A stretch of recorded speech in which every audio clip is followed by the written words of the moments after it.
The live 5-for-6 Skyview Network, sponsored by Terry Lambert Hyundai. It's been 218 days since we've hit 90 degrees. Looks like we'll end that stretch tomorrow. I'll have the details coming up in your 5-for-6 forecast. Right now on News Channel 6 at 4, the search for a suspect underway in Aiken County. A look at the charges he is facing in the death of Jamila Smith. Plus, where things stand with plans for a processing plant in Aiken. And why some members of the community don't want the mayor to have a vote. Your News at 4 starts now. Live from Television Park, this is WJBF News Channel 6 at 4. Hello, everyone. I'm Brad Meany. And I'm Jenny Montgomery. Thank you for joining us. Coverage you can count on begins with a new development tonight in the case of a missing 30-year-old mother in Aiken County. A second suspect is now wanted. News Channel 6's Nikita Dennis live outside the Aiken County Sheriff's Office with the story. Nikita.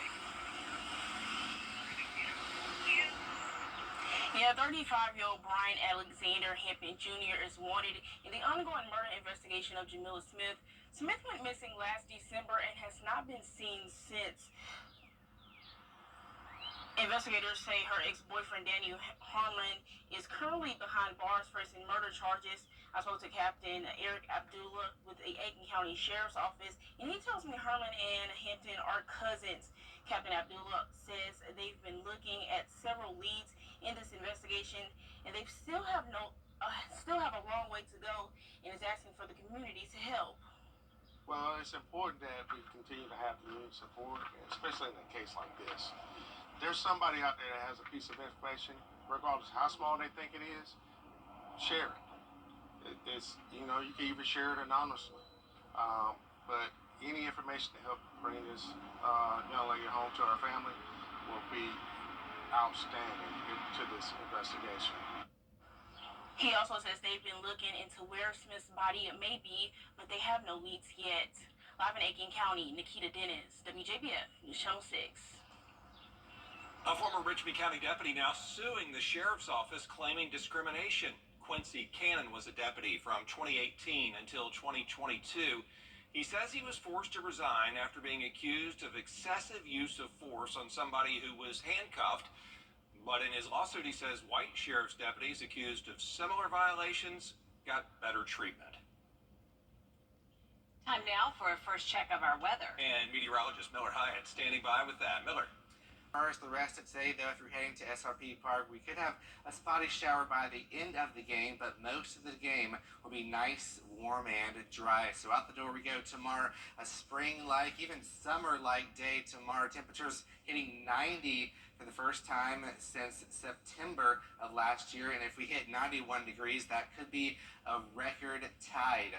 I'll have details on that, plus what to expect for the weekend coming up in your 5-for-6 forecast. Brad and Judy. All right, Miller, thank you. A poultry processing company eyeing Aiken County suffers a setback. Aiken Bureau Chief Sean Cabbage-Stalk is live now with more on what's next for the multi-million-dollar project. Hey there, Jenny. It's good to be with you. The House of Rayford plant wanted perks from the city and the county in order to build that facility here off of Frontage Road.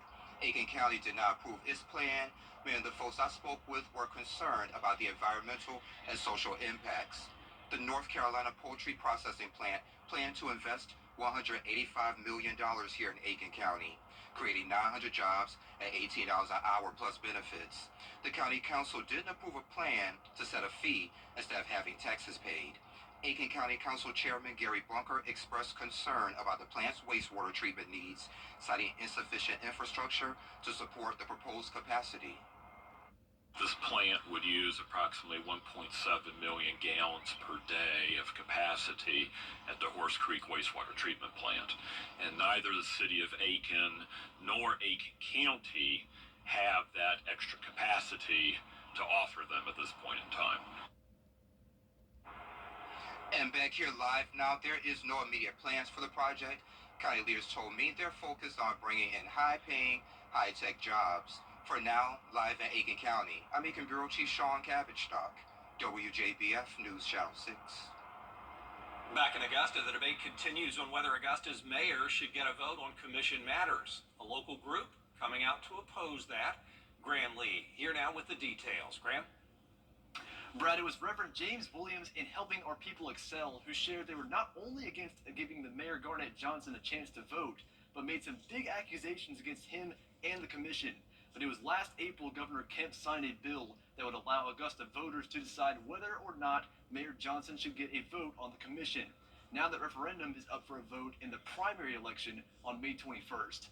Reverend Williams said the commission violated their own procedures by sending that referendum to delegation without having a full discussion in public meeting.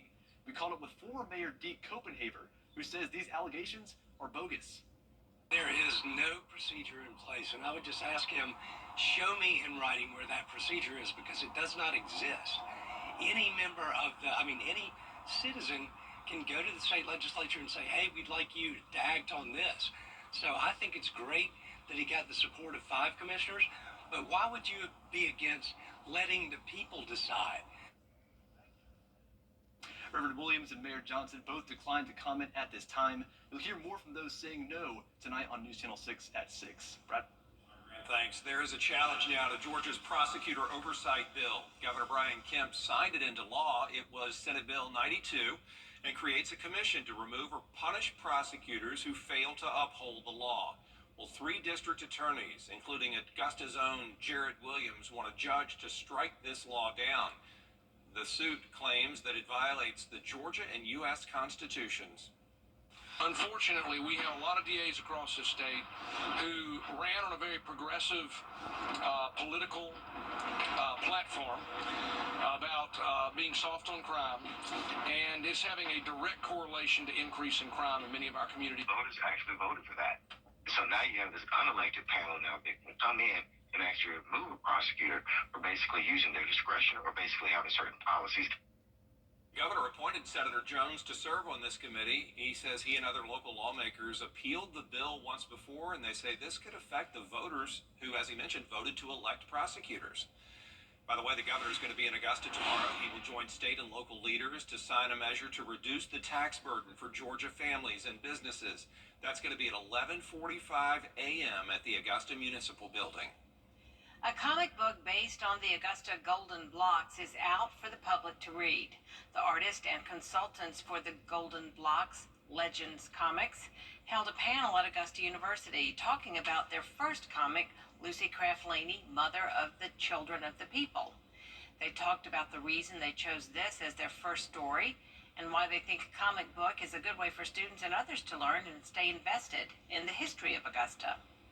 We know that we learn better when we are, engaged in content and when it matters to us. And so using someone like Lucy Craft-Laney, who's so important here in Augusta and so well known, is really it just makes it a great instructional resource. They're currently in the works of a second comic on another empowering local. This week, we observed World Semicolon Day, a day set aside to acknowledge survivors of suicide and their mental health challenges. The proper use of a semicolon is used to indicate where a sentence could have ended, but kept going. In this case, it represents a point where someone could have ended their life, but decided to continue living. Whether you are young or old, healthcare providers stress the importance of connection and relationships as ways to stay grounded. I teach my patients about taking micro pauses during the daytime. And so that pause, that reminder of why I'm still here.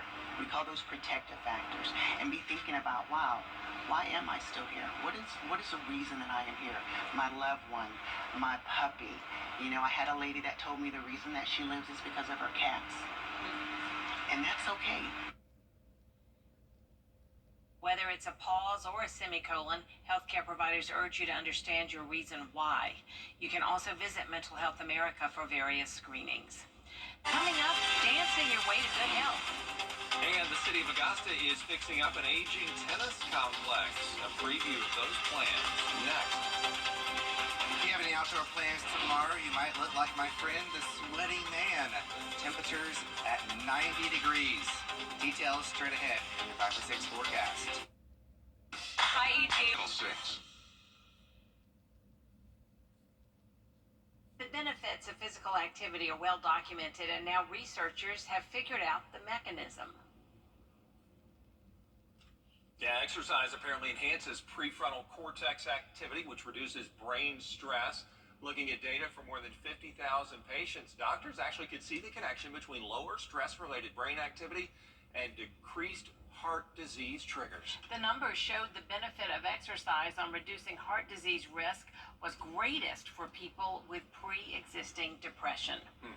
We all know that exercise is good for us, but what if you're not a fan of going to the gym or joining a fitness class? Well, there are plenty of other fun activities like dancing.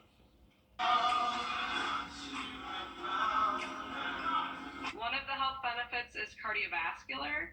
So it's an aerobic exercise, which helps our body use oxygen, which helps increase our heart rate. It gets our blood pumping through our body and oxygen to our muscles. And this can even aid in weight loss for people. Kelly Grabfelder is a physical therapist for the Cleveland Clinic. She says dancing can also help improve your strength, mobility, flexibility, and balance. For example, dance may require a person to stand on one leg and reach. Grabfelder says another benefit to dance is that you don't actually feel like you're working out the way you would at the gym, and that can be enticing for many. Beyond the physical, dancing can be a way to socialize with others and make you feel better, too. There's also benefits for our mental health. So dancing helps to release endorphins, which are our feel-good chemicals, and they make us feel good after we exercise.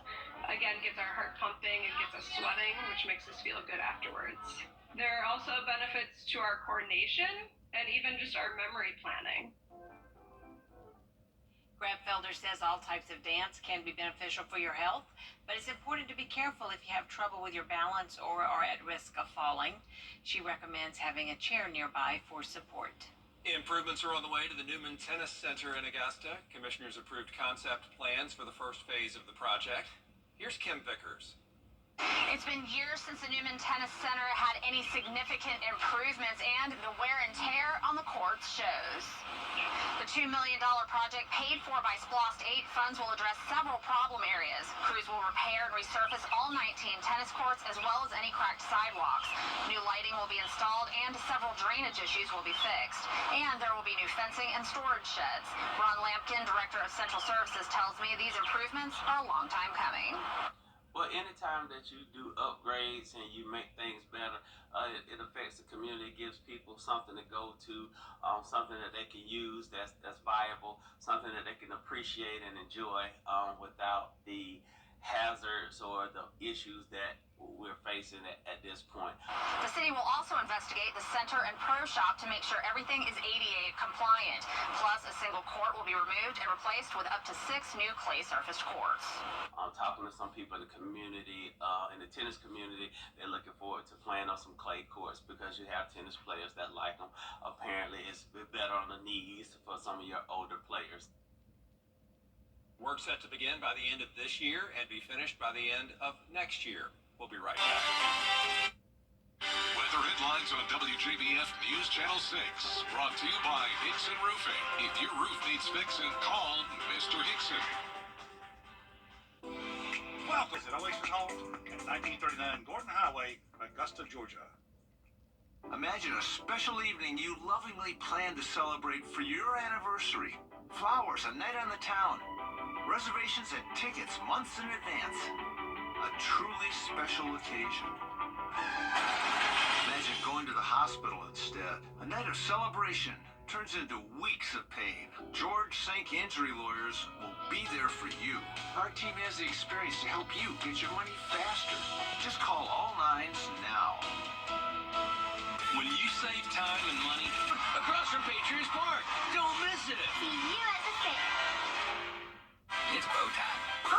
Combine the bold taste of both. Need new furniture for your patio? At Carolina Pottery, we have quality furniture, top-of-the-line cushions at everyday low prices.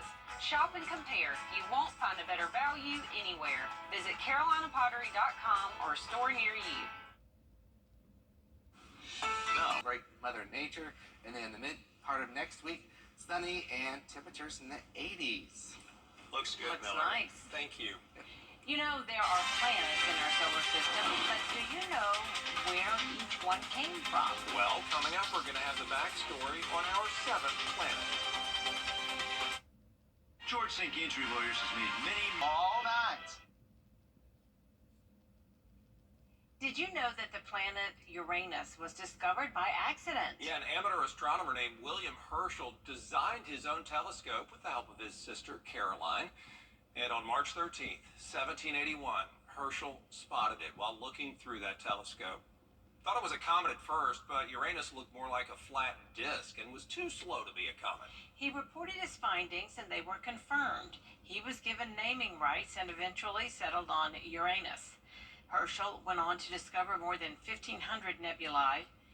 His sister helped every step of the way, but rarely gets credit. Wow, never knew that. Had a chance to name it anything. How about that? Way to go, William Herschel. A lot more coverage you can count on coming up on News Channel 6 at 4:30. Hope you'll stick around for that. A lot more for you. Including why Boeing and the FAA are in the hot seat on Capitol Hill. He has the details after the break.